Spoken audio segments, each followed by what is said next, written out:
Shalom, je suis le frère Doris Moulombo, chantre de l'Éternel, conducteur de culte.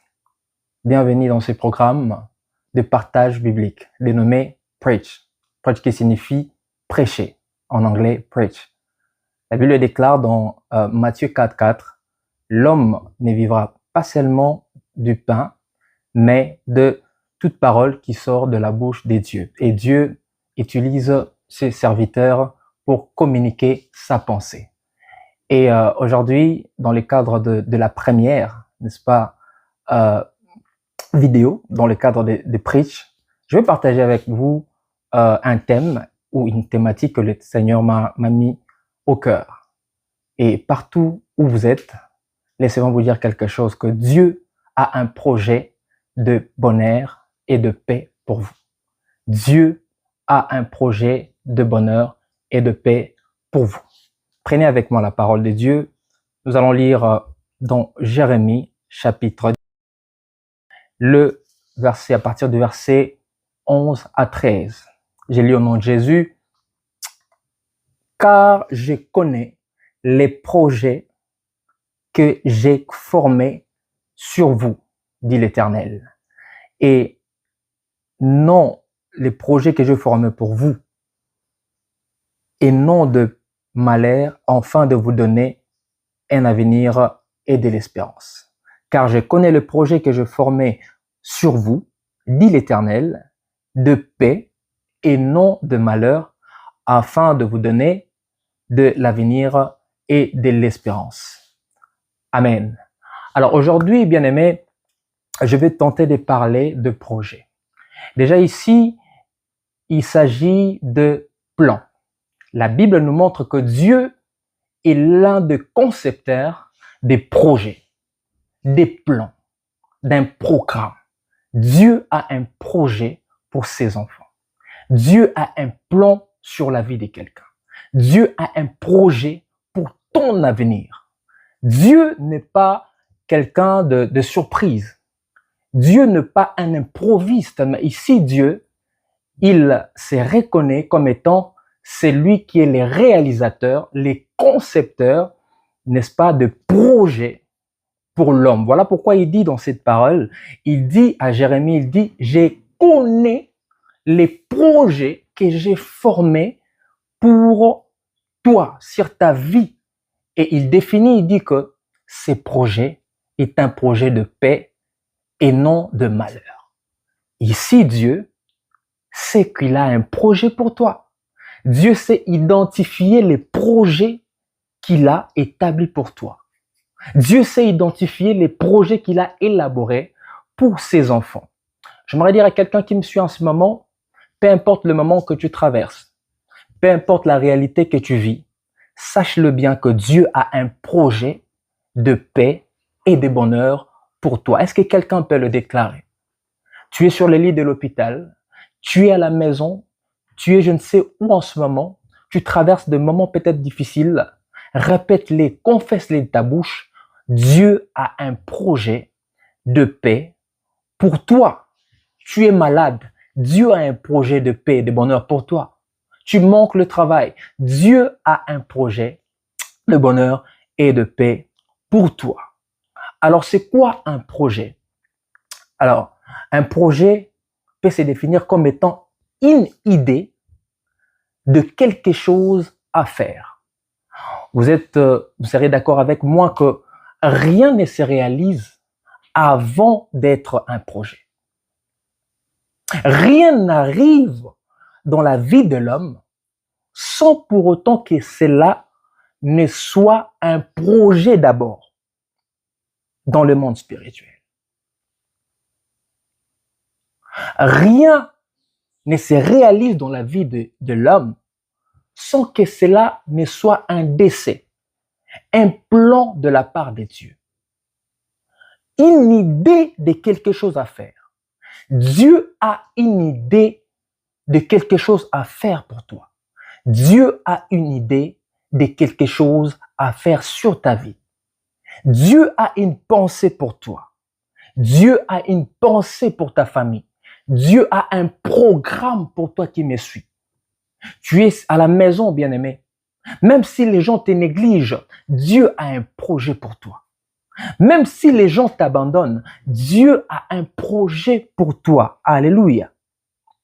Donc, bien-aimés dans le Seigneur, lorsqu'on parle de projet, il faudrait comprendre que les projets est donc une intention. Lorsqu'on parle d'un projet, on parle d'un programme. On parle d'un plan. Et dans le monde spirituel, Dieu a un plan pour toi. Dieu a un plan pour ses bien-aimés. Dieu a un programme élaboré pour toi qui me suis en ce moment. Amen. C'est comme une maison. La maison ou encore un immeuble ne commence pas d'abord par être immeuble. Ça commence par être conçu, être un projet. Avant que nous puissions vivre, avant que tu ne puisses vivre, tu as d'abord commencé par être un projet pour Dieu. C'est comme nos enfants aussi. Nos enfants, tout parent responsable a un projet pour ses enfants. Mais la différence qu'il y a ici, c'est que le projet de Dieu ou les plans de Dieu, les programmes que Dieu a pour toi est un projet de paix. Le but d'un tout projet que Dieu conçoit dans la vie de ses enfants, c'est pour accorder la paix. Les projets que Dieu a pour toi, c'est pour t'accorder la paix. Dieu ne peut pas t'accorder quelque chose qui ne te donne pas la paix. Alléluia. Dieu, tout ce qu'il conçoit comme projet, tout ce qu'il compte réaliser dans la vie de ses enfants a pour but d'accorder la paix. Dieu ne peut pas te donner un travail qui ne t'accorde pas la paix. Dieu ne peut pas te donner un mariage qui ne te donne pas la paix. Dieu ne peut pas te donner des gens qui ne te donnent pas la paix. Dieu ne peut pas te donner, en fait, une promotion qui va te détruire, qui va diminuer ta foi. Non. Dieu, tout ce qu'il conçoit pour toi, l'idée de Dieu, la pensée de Dieu, le projet que Dieu a pour toi sur ta vie, a pour but ou objectif de t'accorder la paix. Si Dieu a un projet de mariage pour toi, Dieu te donnera un mariage qui te donnera la paix. Si la promotion, l'élévation, les succès que Dieu a comme projet pour toi, cela aura pour but de t'accorder la paix et non de t'accorder la désolation, la souffrance, de l'amertume. Non, Dieu a un projet pour toi. Alors, je veux parler très rapidement de 3 acteurs parce que nous parlons d'un projet. Un projet, bien aimé, il y a des acteurs qui peuvent le concevoir. Un projet n'est pas conçu au hasard. Il y a des gens qui peuvent concevoir un projet. Alors, parmi les 3 acteurs que je vais citer, le premier acteur qui peut concevoir un projet sur ta vie, toi qui me suis, le premier acteur, c'est Dieu. Voilà pourquoi nous venons de lire tantôt dans Jérémie 29, à partir du verset 11 à 13, Dieu les déclare, il dit à Jérémie, car je connais le projet que je formais pour toi, dit l'Éternel. Il dit, ces projets est un projet de paix et non de malheur, afin de vous donner un avenir et de l'espérance. Pourquoi un projet? Dieu a un projet afin de te donner de l'avenir et de l'espérance. Les projets a un début. Les projets, bien-aimés, a une date, a une période. Les concepteurs du projet connaissent exactement les éléments requis pour l'accomplissement de ces projets. Dieu, lorsqu'il conçoit son projet, bien-aimé dans le Seigneur, pour toi, Dieu, lorsqu'il conçoit un projet, il sait comment le faire. Il sait comment le réaliser. Il sait comment faire en sorte que cela soit possible sur ta vie. Et tant que premier acteur qui conçoit un projet, tu dois savoir, bien-aimé dans le Seigneur, que Dieu a un projet pour toi. Alléluia. Dieu a eu un projet sur la vie de Joseph. Joseph ne savait même pas que Dieu avait un projet pour lui. Le projet de Dieu sur la vie de Joseph était de faire en sorte que Joseph, d'élever Joseph, de le faire quitter dans leur famille, là où il y avait la misère, et de l'amener finalement en Égypte. Mais regardez un peu le schéma qu'il y a eu dans ces projets. De là où il était jusqu'en Égypte, il devrait passer des moments difficiles. Il devait être vendu par ses frères. Il devait passer des moments très compliqués, bien aimé dans le Seigneur. Et au finish, il a fini par devenir le premier ministre dans un pays étranger. J'aimerais dire à quelqu'un, lorsque Dieu conçoit un projet pour toi, c'est lui qui connaît le schéma. C'est lui qui connaît la durée. Et parfois, bien aimé, la circonstance que nous vivons, nous fait oublier que nous sommes dans le plan de Dieu. Joseph a été vendu par ses propres frères, mais ces chemins-là faisaient partie du plan de Dieu. J'aimerais dire à quelqu'un, peut-être que le moment difficile que tu traverses, peut-être que le moment d'humiliation que tu traverses, ça fait partie du plan de Dieu. Non, tu n'es pas en dehors. Cette souffrance est dans le plan de Dieu. La souffrance de Joseph, l'humiliation de Joseph faisait partie du plan de Dieu. Alléluia. Ne dis pas que Dieu t'a oublié. Non.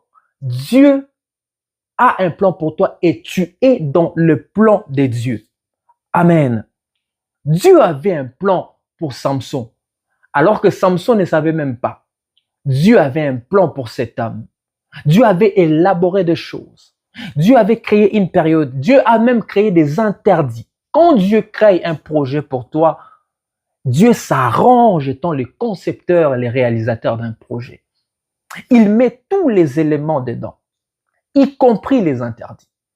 Dans les cas de Samson, on voit que Dieu avait un projet pour cet homme, pour qu'il vienne libérer, n'est-ce pas, accorder la victoire aux Philistins, de l'Israël face aux Philistins. Mais Dieu avait dit à ses parents que cet enfant, on ne devrait plus couper ses cheveux.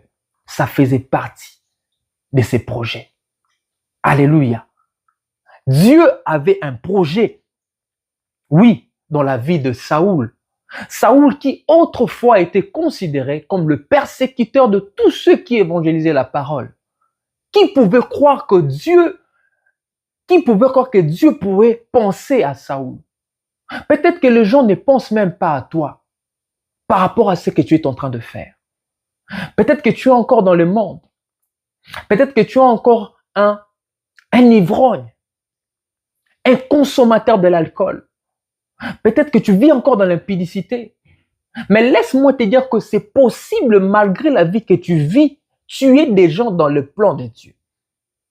Qui pouvait croire que Saoul, même pendant qu'il était en train de tuer les apôtres, persécuter l'église, combattre Jésus, il était déjà dans le plan de Dieu. Et au finish, un jour sur le chemin de Damas, il a rencontré Jésus-Christ en personne. J'aimerais te dire, toi qui me suis en ce moment, tu es sur le plan de Dieu. Dieu a un plan pour toi. Dieu a un plan pour toi. Dieu a un plan pour toi. Un plan de paix pour toi. Alors, j'aimerais que tu le mettes dans ta tête que même si ça ne va pas, dis-toi que Dieu a un plan de bonheur pour toi. Alléluia. La deuxième chose que j'aimerais te dire, c'est que Dieu sait reconnaître ses projets. Dieu sait identifier ses projets. Il dit à Jérémie, je reconnais. Dieu reconnaît ses projets. Quand Dieu te regarde, quand Dieu regarde ta vie, il regarde ton mariage, il dit, ah, ça, c'est moi. Quand Dieu regarde ton église, il dit, voilà, ça, c'est moi. Quand Dieu regarde tes enfants, il dit ça, c'est moi. Parce que Dieu sait reconnaître, Dieu sait identifier ses projets. Mais quand Dieu regarde aussi ta vie, quand il regarde ta souffrance, quand il regarde quelque chose qui n'est pas inclus dans le projet qu'il a conçu pour toi, il sait dire que ça, c'est pas moi. Il dit, le projet que j'ai conçu pour toi est un projet de paix. Quand Dieu regarde ta souffrance, il dit, ça, c'est pas moi. Quand Dieu regarde ta misère, il regarde ta vie, il regarde tes combats, il dit, non, ça, ce n'est pas moi. Dans mon plan, je ne vais pas élaborer. Dans mon plan, je n'avais pas prévu que tu puisses traverser tel moment. Ça, c'est pas moi. Dieu sait reconnaître ses projets. Alléluia. Voilà pourquoi, lorsque Gédéon, c'était tellement compliqué sur sa vie, tout ne marchait presque pas. Et Dieu était silencieux. Gédéon est en train de prier, Seigneur, mais si tu es notre Père, si réellement tu es le Dieu qu'on nous a parlé, mais pourquoi ces choses nous arrivent-ils? Et Dieu a finalement dit, en tout cas, va dans la maison de ton Père. Dieu a reconnu que ce qui arrivait dans la vie de Gédéon ne faisait pas partie de son plan pour la vie de Gédéon. Dieu sait reconnaître les choses qui ne font pas partie de son plan pour ta vie. Dieu sait reconnaître le malheur qu'il y a dans ta vie. Il sait identifier et dire que ça, c'est pas des choses que moi j'ai prévues. Voilà pourquoi il est très important, bien-aimé, lorsque quelque chose t'arrive, de toujours interroger l'Éternel. Seigneur, est-ce que ce qui m'arrive, ça fait partie de ton plan sur ma vie? Est-ce que lorsque tu es malade, lorsque ça ne marche pas, lorsque ça devient compliqué, lorsque tu marches dans les déserts, tu sens comme tout est bloqué, as-tu l'habitude d'interroger Dieu pour savoir si cela a été prévu dans le plan de Dieu pour toi? Seigneur, il est écrit dans ta parole, le projet que tu as formé pour moi est un projet de paix. Alors pourquoi ces malheurs?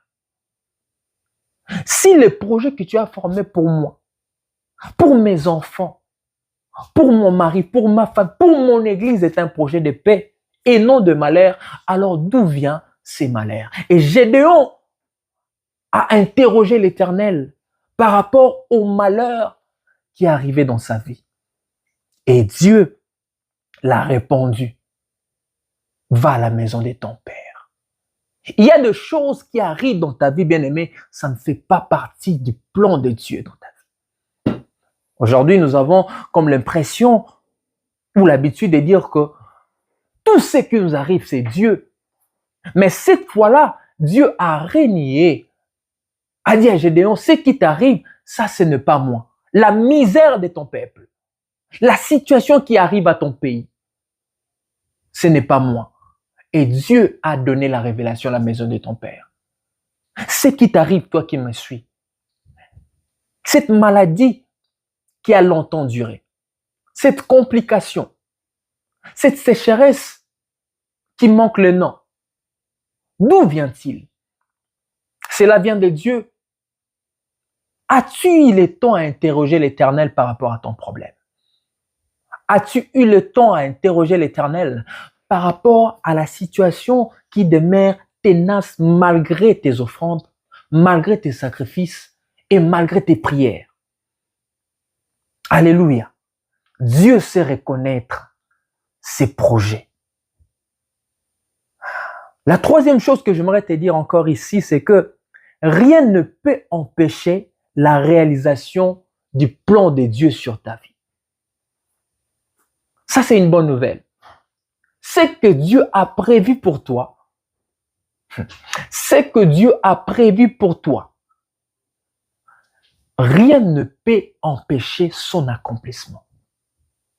Ici, nous allons lire une écriture, Proverbe 19, le verset 21. La Bible dit ceci, « Il y a dans le cœur de l'homme beaucoup de projets, mais c'est le plan de l'Éternel qui s'accomplit. » Il peut y avoir beaucoup de projets.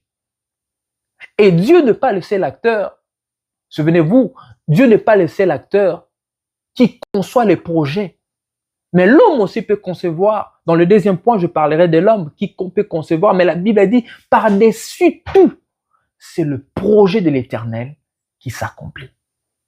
J'ai envie de dire à quelqu'un, ce que Dieu a prévu pour toi finira par s'accomplir. Peu importe la famille d'où tu viens, peu importe les combats que tu es en train de vivre, peu importe la réalité que tu vis, peu importe, bien-aimé, les vents qui s'élèvent dans ta vie, rien et alors rien ne peut empêcher l'accomplissement des plans de Dieu sur ta vie. Amen. Rien ne peut empêcher cela.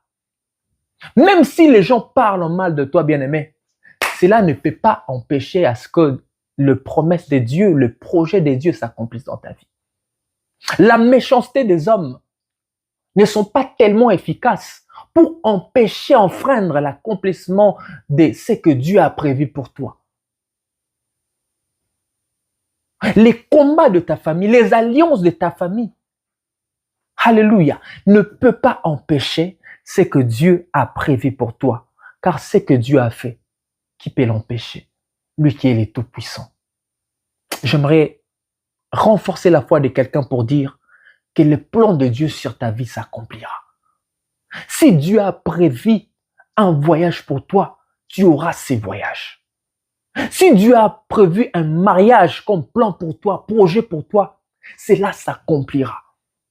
Ce n'est pas la malédiction de ta famille qui peut empêcher à ce que toi tu puisses te marier. Ce n'est pas la malédiction de ta famille qui empêchera à ce que toi tu puisses voyager. Ce ne sont pas le lien de ta famille, car les projets de Dieu sont plus forts que la volonté des hommes, que la malédiction de nos familles. Amen. Alors je vais parler plus rapidement. Le premier acteur, nous avons dit, c'est Dieu qui conçoit un projet de paix. Il n'y a que Dieu qui conçoit un projet de paix et non de malheur. Pour nous, regardez comme il est bon, c'est Dieu. Quel artiste, un Dieu responsable, rempli de bonté et d'amour. C'est lui qui pense à nous. Il a une pensée pour nous, un projet pour nous, une pensée de paix pour nous. Il ne veut pas que nous puissions vivre dans la désolation. Il veut que nous puissions vivre dans la tranquillité, ainsi que tout ce qu'il conçoit pour nous en termes de projet, c'est pour nous donner la paix. Je prie pour que Dieu puisse te donner tout ce qui t'accorde la paix. Un mariage qui t'accorde la paix. Un travail qui t'accorde la paix. Une église qui t'accorde la paix. Un ministère de paix. Que Dieu t'accorde les bonnes personnes, les personnes projet de paix. Les gens qui vont t'accorder la paix au nom de Jésus-Christ. Alors, parce que nous parlons de projet, parce que Dieu est en train de dire à Jérémie, je connais les projets que j'ai formés pour toi, mais quels sont les projets que Dieu a formés sur ta vie? Quels sont les projets que Dieu a prévus pour toi qui me suis en ce moment? Alors, je vais parler de deux types de projets ou deux sortes de projets que Dieu a pour l'homme. Le premier projet que Dieu a pour l'homme, c'est la vie et l'abondance. Nous sommes dans Jean 10, je vais lire au nom de Jésus. C'est un verset que nous connaissons. La Bible dit, les voleurs ne viennent que pour dérober, égorger et détruire. Mais moi, c'est l'Éternel qui est en train de dire, il dit, moi, je suis venu afin que les brebis aient la vie et qu'elles soient dans l'abondance. Le premier projet que Dieu s'est conçu pour l'homme, c'est pour l'accorder la vie. C'est pour t'accorder la vie. Alléluia. Bien-aimé, tout ce qui était mort dans ta vie va reprendre la vie à cause de ces projets. Voilà pourquoi, bien-aimé dans le Seigneur, tu ne dois plus avoir peur. Parce que le projet de Dieu sur ta vie finira par s'accomplir. Il dit, moi, l'Éternel, moi, je suis venu enfin que mes brebis aient la vie. Le premier projet, c'est la vie que Dieu. Alors ici, on peut tout toucher sauf à ta vie. À cause du projet de la vie sur ta vie, personne ne peut te tuer. On peut tout toucher sur ta vie. On peut toucher à tes vêtements. On peut toucher à ta maison. On peut toucher même à ton patrimoine. On pourra toucher à ton travail. On peut toucher, je ne sais pas, on peut toucher à tout, sauf à ta vie. Parce que la vie est un projet que Dieu a planifié pour toi et ce projet finira coûte que coûte par s'accomplir. Tu sais pourquoi, même lorsque tu es malade, tu ne meurs pas? Tu sais pourquoi, bien-aimé, même lorsque les ennemis te combattent, ils ne peuvent pas te détruire? C'est à cause du projet de vie qu'il y a sur ta vie. À cause du projet qu'il y a sur ta vie, bien-aimé, que même Satan, le diable, n'a pas pu toucher la vie de Job. Vous connaissez Job. Lorsque l'ennemi est venu demander à Dieu, Seigneur, est-ce que je peux toucher à cet homme? Parce que Dieu a dit à Satan, il a dit, est-ce que tu as vu mon serviteur, comment il est intègre? Et le diable a dit, non, permets-moi que j'aille au moins. Et Dieu a dit, alléluia, tu peux toucher à tout. Dieu a accordé. Touche même à ses enfants. Touche même à ses biens, à sa richesse. Mais une chose ne touche pas à son âme. Alléluia. Bien-aimé, si le diable n'avait pas touché Job, c'était à cause du projet de vie qui pesait sur lui. C'était à cause du projet de vie. Alléluia. Qui empêchait à ce que le diable pouvait tout toucher. Le projet de vie te préserve contre la mort. Les projets de vie nous préservent contre la mort. Voilà pourquoi un homme de Dieu dit, je ne mourrai pas, je vivrai et je raconterai les œuvres de l'Éternel. J'ai envie de dire à quelqu'un, Dieu a un projet de vie pour toi. Dieu a un projet de vie pour ton travail. Dieu a un projet de vie pour ta famille. Tes enfants ne mourront pas de la mort de Sam.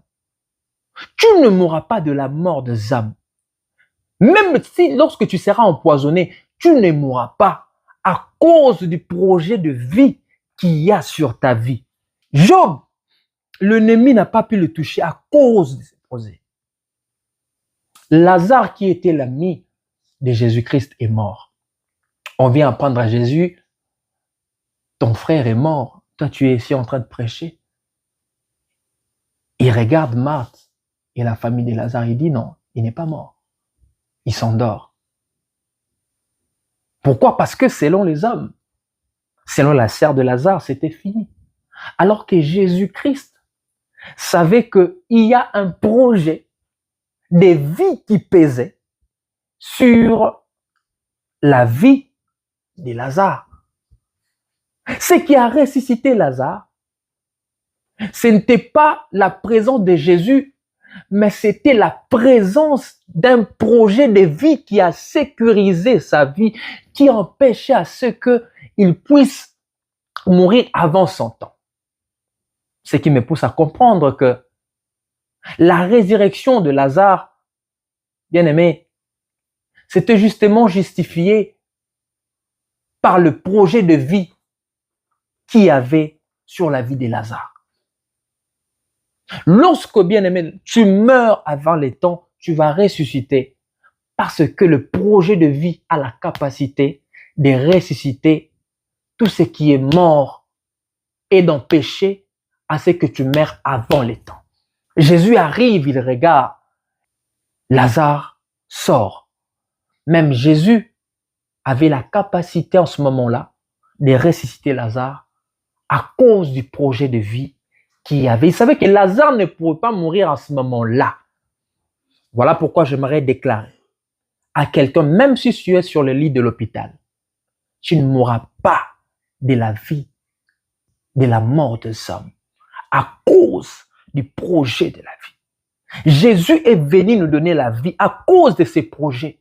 Que tout ce qui était mort commence à reprendre vie. Qu'est-ce qui est mort dans ta vie? Ton mariage a commencé à sombrer. Tes finances commencent à sombrer. Ton ministère, qu'est-ce qui est mort? Mais je prie à cause du projet de la vie que Dieu a pour nous, que tout ce qui est décédé sur ta vie commence à reprendre vie. Que tes finances commencent à reprendre vie. Que ta vie de prière commence à reprendre vie. Que ta bonne santé commence à reprendre vie. Que ton onction commence à reprendre vie. À cause de ces projets, bien-aimés. Ah, waouh! La vie et l'abondance, ça fait partie du premier projet que Dieu a pour nous.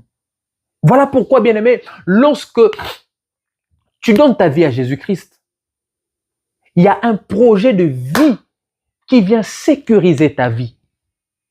Ce qui fait que même si on te met dans le feu, tu ne pourras pas mourir, tu dois vivre. Pourquoi? Parce que tu es sécurisé par le projet de vie. Ces projets-là, bien, si tu meurs, c'est que Dieu était menteur. Alors que rien, comme nous pouvons dire, nous venons de les lire ici, que le projet de Dieu finit par s'accomplir. La Bible nous parle de 3 Juifs que j'aime bien, Meshach, Shadrach et Abednego. Ces 3 Juifs qu'on a eu à jeter dans la fournaise ardente. Bien aimé, si ces 3 Juifs, si mes frères, Meshach, Shadrach et Abednego, n'ont pas pu mourir, brûler, consumés par le feu, dans cette dimension, ce n'est pas parce que il y avait seulement la 4e personne, mais c'était à cause des projets de vie qu'il y avait sur leur vie qui les a protégés. Les projets de vie t'empêchent de mourir. Peu importe le lieu, même si on te met dans l'eau, tu ne mourras pas. Voilà pourquoi il dit, j'aime ce verset qui dit, même si je marche dans l'eau, l'eau ne va pas me submerger. Même si on me jette dans le feu ne va pas me consumer. Alléluia. Meshach, Shadrach et Abednego, les projets de vie a empêché à ceux qui soient morts et consumés. Ça les a gardés en vie. Le projet de vie que Dieu a pour toi, ça te garde en vie contre les intempéries, contre la sorcellerie, contre la maladie. Je ne sais pas ce que les gens organisent pour toi, mais tu ne mourras pas à cause d'un projet de vie que Dieu a pour toi. Ce n'est pas en vain que Jésus s'est donné, c'est pour que nous ayons la vie. Jésus est mort pour te donner la vie et rien ne peut te tuer, rien ne peut te détruire. À cause de la vie, bien-aimée, nous sommes sécurisés, nous n'allons pas mourir. Amen. La deuxième sorte de projet des dieux sur toi. Nous avons dit le premier projet, c'est la vie et l'abondance définie par dans Jean 10, 10. Le deuxième projet, c'est ce que j'appelle les projets surprises. Nous allons remarquer que le premier projet, Dieu l'a annoncé. C'est-à-dire c'est un projet connu. C'est les projets de vie. Moi, je suis venu pour que mes brebis aient la vie. Ce qui veut dire que non, personne ne peut tuer mes brebis. Et le deuxième projet, ici, c'est en quelque sorte un projet inconnu. C'est ce que j'appelle les projets surprises. C'est quoi un projet surprise? Nous sommes dans 1 Corinthiens, chapitre 2, à partir du verset 9. Je vais lire au nom de Jésus. La Bible dit ceci. Ce que l'œil n'a point vu et que l'oreille n'a pas entendu et qui n'est monté au cœur de l'homme, c'est ce que Dieu a préparé pour ceux qui l'aiment. Est-ce que je suis en train de parler à un amoureux de Dieu? Il dit dans sa parole, il dit, ce que l'œil n'a point vu et que l'oreille n'a point entendu et qui ne pas monter dans le cœur de l'homme, c'est ce que je préparais pour ce que j'aime. Ici, C'est un projet surprise. Pourquoi? Parce que Dieu veut surprendre tes ennemis. C'est une surprise parce que ce qui n'est jamais monté, Dieu va faire des choses qui vont surprendre ton environnement. Dieu va faire des choses qui vont étonner ton environnement. Ça va étonner même tes ennemis. Ça va étonner les gens qui te négligent. Les choses que l'œil n'a point vues. Parce que Dieu, pourquoi il conçoit cette fois-ci un projet inconnu? Parce que Dieu veut simplement surprendre tes ennemis. Ils seront surpris, tu es déjà marié. Ils seront surpris, tu es déjà guéri. Ils seront surpris, tu as déjà voyagé. Et la surprise est du fait que Dieu veut t'épargner de tous les combats. Lorsqu'ils savent les projets que Dieu a pour toi, ils vont te combattre. Mais je bénis Dieu parce que le projet de la vie est inattaquable. Personne ne peut combattre ta vie. Parce que Jésus lui-même s'est donné en rançon pour t'accorder la vie. Et Dieu va maintenant créer un projet invisible, des projets cachés, mais qui vont surprendre le monde pour te sécuriser. Dieu ne veut pas que tu sois attaqué. Dieu ne veut pas que les ennemis aient le temps d'attaquer le projet qu'il conçoit pour toi. Voilà pourquoi il dit, c'est que l'œil n'a point entendu, ce qui n'est jamais monté dans le cœur de l'homme. Dieu va faire quelque chose de nouveau. Alléluia. Quelque chose de nouveau. Les gens se sont mariés, il n'y a pas de problème. Mais ton mariage sera un mariage nouveau. Ça fera parler le monde. Les gens ont reçu des promotions, il n'y a pas de problème. Mais ta promotion fera parler le monde. Les gens ont créé des églises, il n'y a pas un problème. Mais ton église, les gens parleront de ça. Ce qui n'est jamais monté, ce qui ne s'est jamais fait dans ta famille. Dans ta famille, il y a eu des licenciés, il n'y a pas de problème. Il y a eu des gens qui sont mariés, il n'y a pas de problème. Mais Dieu fera quelque chose de nouveau qui fera en sorte que les gens puissent parler de toi. Dieu va étonner. Dieu ne donnera pas le temps aux gens pour t'attaquer. Il n'aura même pas le temps d'attaquer, de combattre, alors que tu seras déjà voyagé. Il n'aura pas le temps de te combattre. Tu seras déjà béni. Ils n'auront pas le temps de combattre. Tu seras déjà élevé. Ils seront surpris. Tu as déjà des enfants. Ils seront surpris au commandement passa à cause de ces projets. J'aime ces projets parce que c'est un projet surprise, un projet caché, ce qui n'a jamais monté. Regarde, ce qui échappe à la pensée de tes ennemis. C'est-à-dire tout ce que tes ennemis peuvent concevoir. Mais ce qui échappe à leur pensée, ce qu'ils vont oublier de faire, de concevoir pour toi, c'est ce que Dieu va faire. Alléluia. Oh, j'ai béni Dieu. Parce que, bien aimé dans le Seigneur, personne ne connaît cela. Voilà pourquoi je parle d'un projet surprise. Je prie que Dieu puisse te surprendre. Je prie que Dieu puisse surprendre ton mari. Que Dieu puisse surprendre tes ennemis. Qu'ils soient surpris, tu es déjà élevé. Qu'ils soient surpris, tu es devenu pasteur. Qu'ils soient surpris, tu as déjà un grand ministère. Qu'ils soient surpris, tu as déjà voyagé. Alléluia. Regardez ce qui se passe dans la vie de David. Dieu avait un projet surprise, un projet caché dans la vie de David. Alors que l'homme de Dieu arrive, le prophète Samuel arrive pour consacrer le roi. On a présenté le frère de David, les gens qui étaient costauds, d'autres encore avaient répondu aux critères. Personne n'avait imaginé que c'était David le choix de Dieu. Parce que Dieu avait un agenda caché, avait un projet caché, un projet surprise. Ce qui n'est jamais monté dans le cœur de l'homme. C'est-à-dire, les gens pouvaient tout penser, mais sauf penser que les rois seraient David. Alléluia. Que Dieu fasse en sorte que toi, tu sois une surprise. Alors que les gens vont oublier, peut-être en ce moment tu es dans les oubliettes. Lorsqu'on compte le serviteur, toi on ne te compte même pas. Lorsqu'on parle des chantres, toi on ne parle même pas de toi.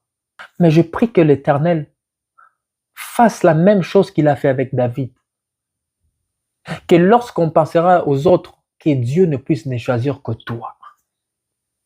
Que Dieu puisse surprendre le monde. Que les gens s'étonnent. Qu'ils se demandent, c'est seulement cette dame ici. C'est seulement celle qui était avec nous. C'est seulement celle qui était Salomon qui dormait par terre. Voilà ce que Dieu est capable de faire. Et David, c'était lui le choix de Dieu.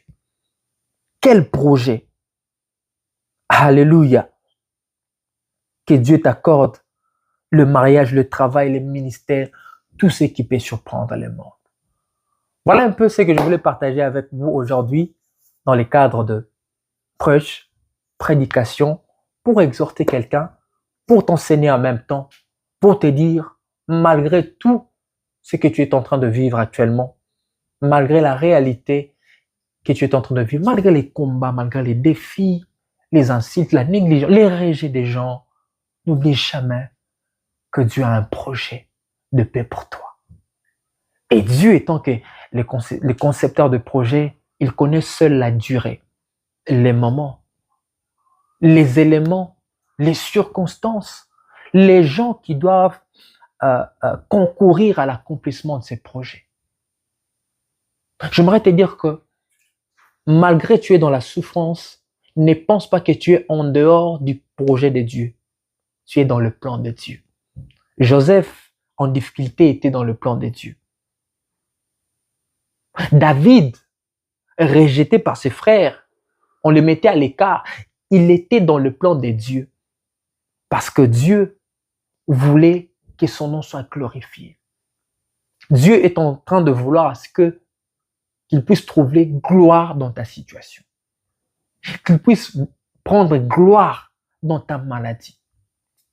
Pour que lorsque finalement son projet sur ta vie finira par s'accomplir et que son nom soit béni.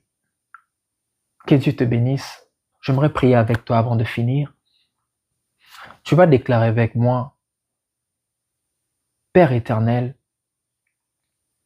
tout ce que tu as conçu comme projet sur ma vie, j'ai prié que cela puisse s'accomplir. Que le projet de paix que tu as prévu pour moi, cela puisse s'accomplir dans ma vie. Que ce qui n'est jamais monté dans le cœur de l'homme, que ce que les yeux de l'homme n'a point vu, et tout ce que l'homme n'a jamais pensé, Seigneur, je prie que cela s'accomplisse dans ma vie. Qu'il soit surpris que tu m'as déjà béni. Qu'il soit surpris que tu m'as déjà visité. Qu'il soit surpris, Seigneur, j'ai déjà quitté cet état de choses. Qu'il soit surpris, si tu peux seulement surprendre mes ennemis, Seigneur, au travers de ces projets inconnus. Qu'ils n'aient même pas le temps de savoir, d'attaquer, de combattre, mais qu'ils soient surpris que tu l'as déjà fait. Au nom de Jésus-Christ, telle est ma prière. Amen. Que Dieu vous bénisse abondamment. À la prochaine.